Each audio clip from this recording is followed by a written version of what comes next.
all are proving his point with that challenge by telling us how you settle with the barest of minimum. How you walked into a room and saw your man having a threesome. You are not the first or second girl in that situation, but you stayed. How he slept with your best friend. You found out but still had his child. He beat up your mom and your siblings, but you stayed. Hi guys, welcome back to my channel. My name is Omomi, aka Petite Diva, and this video is inspired by two videos that I saw online. Now, in the first video, there were some guys discussing, I think it was a podcast, they were discussing how some Nigerian women are quick to hype the bare minimum that some guys show them because they were so used to seeing a lot of rubbish behavior from men. And the second video is a lady collaborating what the men were saying in their podcast. Nigerians, they have low self-esteem. I agree. So when someone is, I don't think I'm bold. I think I'm doing not bare minimum. There's a sprinkle of boldness in it. But when you're doing, it's like More than average. I pity Nigerian women because I feel Nigerian men cheat them when they meet a man that does the bare minimum. They call the guy husband material because they are used to men doing the absolute worst. So I think I'm like that. So like I'm just not doing bare minimum, but like I'm just doing the average. You're doing more than average. And they call it confidence. I'm like, no, I'm just. It's so. I don't have let a me low not lie to self-esteem. you. That thing irritates my soul. I don't really talk about it, but I'm telling people like when I do things to me that are normal, because like I say, if you go abroad to other countries, I also go by what I see with people. Nobody will say anything. I know I'm doing something unique in my own regard, but then the way people amplify it when it's like, you can do the same thing. But I realize in Nigeria, like I don't blame people also because it also comes back to the way we were all brought up. Because even from secondary school time, I remember like little things I will do that will stand out. But I'm like, why is everybody making such a big deal? But I realize it's the way we're taught. That's the word I was looking for. The way we're conditioned. The guy husband material because they are used to men doing the absolute worst. So For more context, please go watch the entire podcast because one thing blogs will do is push a particular narrative to bring traffic to their page. Because I have watched it for myself, it's just basically men's talk, bands, rants, chats. Instead of feeling triggered by that post, you should actually be feeling attacked. Because man did not lie. Though I feel it's not a Nigerian thing, it's an African thing. It is most women in Africa, not just Nigeria. Because to prove his point, look at the challenge, things my exes did, and I stayed. Oh my God. You all are proving his point with that challenge by telling us how you settle with the barest of minimum. How you walked into a room and saw your man having a threesome. You are not the first or second girl in that situation, but you stayed. How he slept with your best friend. You found out but still had his child. He beat up your mom and your siblings, but you stayed. He called his friends, stripped you naked and beat you up in their presence, but you stayed. He only posts you when you all are fighting. I watched every one of those videos and I was left with second-hand embarrassment because this is an information even the EFCC cannot get off of me. It just goes on to prove that a lot of women are delusional. You know the truth, but you keep lying to yourself to justify a situation. A typical African woman will choose a man who emotionally abuses her than a man who physically abuses her because at the end of the day, she will say, oh, at least he doesn't beat me. But forget that the both of them is an abuse. Because tell me how you ask a man whose underwear is this and he gaslights you into thinking that they are yours, that you start believing that they're actually yours. This is why I've said it before, I can't be a therapist because most of you all make me mad, make me so mad. What do you mean your boyfriend beats you but you can't live there because he gives you money? No, stay there because you're about to meet Jesus, baby.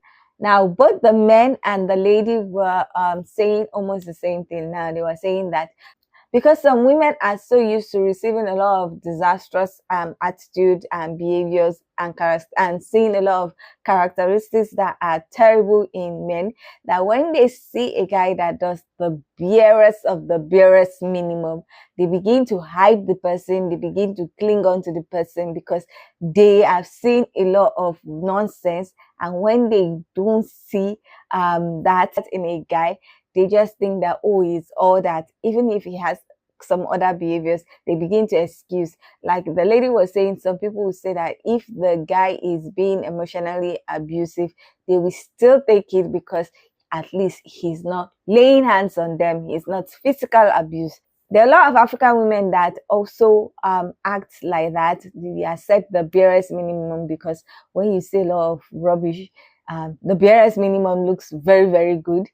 Because when I check the trend of what my ex did and I still stayed, it will cut across all races of women. So it seems like not only Nigerian women or African women that would still put up with a lot of BS from men.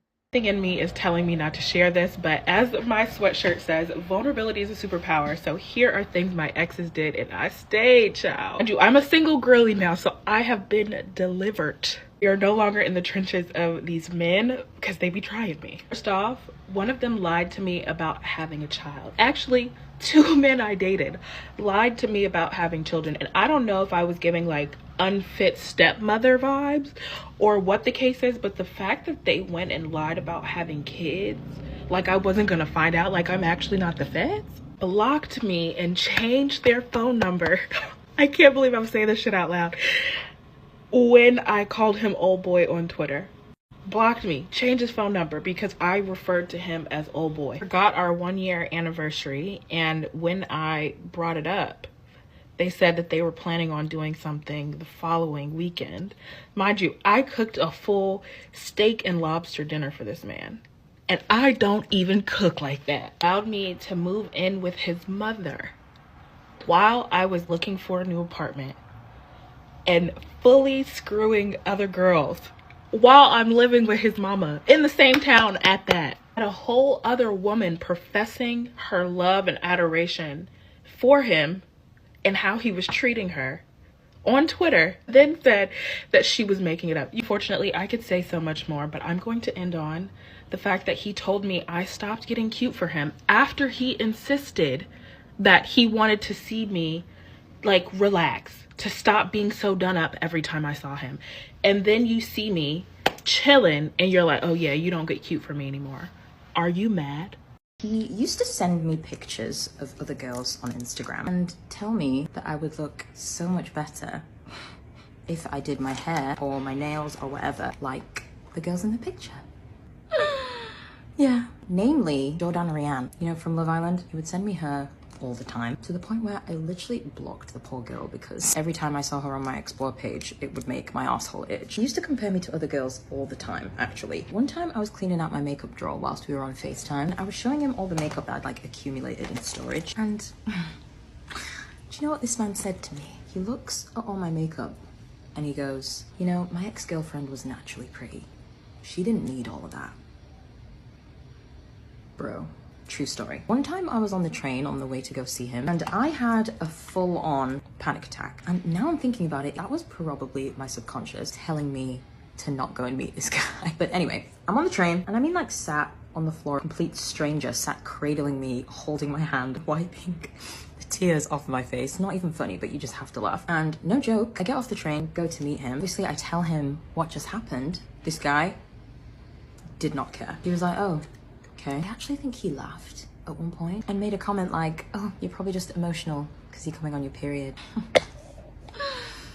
Yeah. Oh, and not only that, he had tried to call me a couple times whilst I was on the train. Obviously, I was kind of busy at the time, so, you know, I didn't answer. And he got mad at me because I didn't answer his calls whilst I was having a panic attack.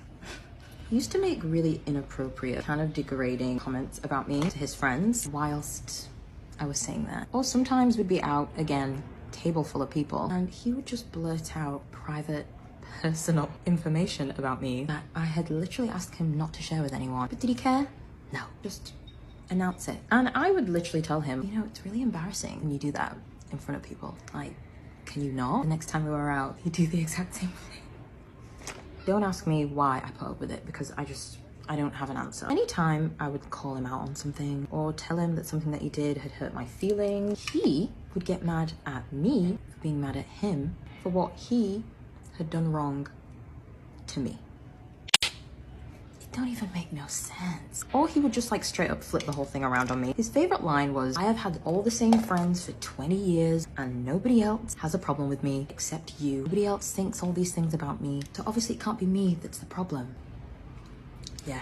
Now I'm saying all this out loud, I realize how nuts I was for letting somebody ever treat me that way. It wasn't until now that I started seeing somebody that has decorum, home training, respect for women, manners, sense, basic human decency, a conscience, and morals. What was I saying? Oh yeah, wait. It wasn't until I started dating a good guy that I realized how whack all that behavior really is. Things my exes did, but I still stayed. He said, don't get me wrong, you're cute, but you would be so much more attractive if you lost weight. So I lost 50 pounds, and he said, well, maybe if you lose like 20 more, then you'll be perfect. In private, he would say that we're a couple, but in public, he would just call me his buddy. Wouldn't kiss me, wouldn't hold my hand around his friends. And when I would tell him that it bothered me, he would say stuff like this is the reason why we're not actually dating. At one point we were long distance and he didn't have a car, so I had to drive to see him. He complained that I put in too much effort to come see him, but if it was a weekend he wanted me to come, he would beg me to drive up. He'd randomly say things like, well, if we're still together in the future and you get pregnant, how will you avoid gaining weight? He wanted to take a break to work on himself. We got back together a few weeks later and I found out he wanted to take the break to sleep with the girl he had a crush on. One time we were just talking and he told me point blank that if I exceeded a certain weight, he would break up with me on the spot. We would take pictures. He would tell me that I would laugh or smile too hard and that it was embarrassing. He moved. I drove in to visit and he told his new friends that a high school friend was visiting him for the weekend. Things my exes did while we were dating and I still stayed. My ex was writing love letters to his ex-girlfriend. I was like, this is incredible prose. Is this for English class or... An ex of mine got so mad at me, proceeded to pick a hole into my closet door and then refused to get it fixed, so we hung an Argentine flag above it. That's a band-aid on a bullet wound. Another ex of mine gave me deodorant for my birthday, Old Spice. An ex of mine took me and my grandma out to breakfast and then retroactively Venmo charged me for her meal, even though he offered to pay. My grandma then forced me to go break up with him.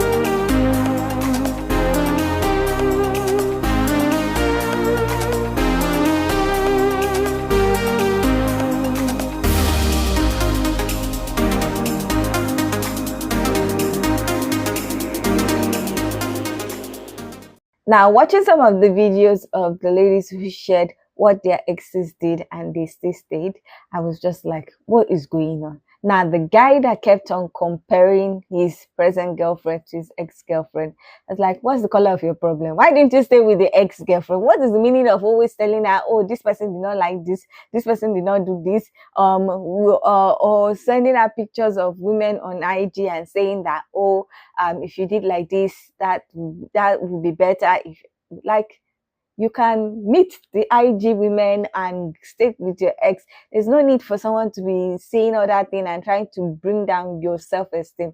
Now, the other lady in red that talked about the series of things that are boyfriend in private but friend in public did. As I was watching a video and all she was saying, I was just like, okay, so this guy actually latched on to the fact that she might be insecure about herself, about her weight, and he just felt like he was doing her a favor by being with her.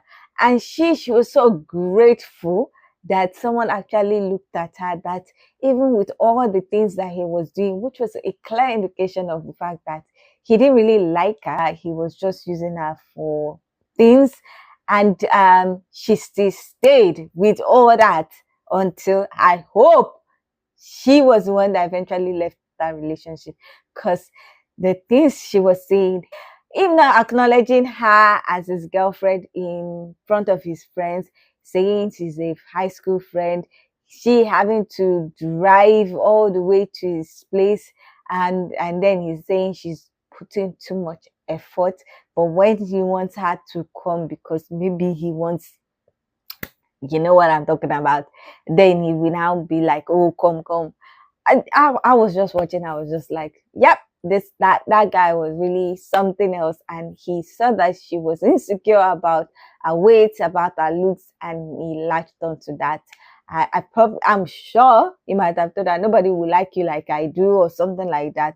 The lady that her grandmother told to break up with her ex after he took them out and made her pay for her grandmother, despite the fact that he was the one that said the both of them should come out to eat. I was like, the grandmother knew straight up that the guy was a disaster for her grandchild, and she told her, come out before this person wastes your time, which is cool in my own opinion. And that she was able to tell her grandchild to leave the person alone and just move on. Then the lady that her ex threatened to jump out of the window after she found that he was cheating, I was like, what sort of psychotic person is that? That person was obviously a manipulative and narcissistic person, because How do you go cheating and you get caught and then you start manipulating her with a threat to your life? Like, who does that? Obviously, the person was not okay, and I am so happy that she's out of that relationship, because who knows what he would have done in another situation. Now, looking at some of the things that these ladies have spoken about concerning their ex. Now, if someone comes that like does the bare minimum, maybe takes them out to dinner or lunch and pays for it, maybe opens the door for them, or just does things that you would just think is the guy is being a decent human being. Even if he does a lot of other things, you be like, at least he's not like my ex that was sending me pictures of girls on IG, or at least it's not like my ex that was telling me to lose more weight. At least it's not like my ex that was not acknowledging me in public. So that kind of mindset, except you work on your own self-esteem and you be like, I deserve the best of the best, even if the person is doing the bare minimum and doing other things that are wrong, you're going to be able to like say, come, you cannot do the bare minimum and I'm hyping you. You have to come correct, just like I'm coming correct in this relationship. And it just takes a lot of working on yourself, working on your self-esteem, and knowing that you deserve the best. But if a lady doesn't like know what she's worth, she will tend to do what the guy said, which is accept the bare minimum and then hype the person for the bare minimum. I don't know what you guys think about this whole topic. Do you think that women who have stayed even when their exes do a lot of trash are more likely to hype a guy that does the bare minimum because they are comparing the guy with their ex and saying that even if he's just a little bit better, he's still so much better than the previous ex that they have? I don't know what you guys think about this topic. I would love to hear your thoughts about this whole discourse. So please leave your comments in the comment section so that we can get this discussion popping. Now, if you like this video, please give it a thumbs up. If you are not yet subscribed and you like videos such as this, please consider subscribing by clicking on the red button that says subscribe, and don't forget to click on the bell notification icon by the side so that you're notified anytime I upload videos. Now, with all that said, thank you so much for watching. I hope to see you in the next one. Bye.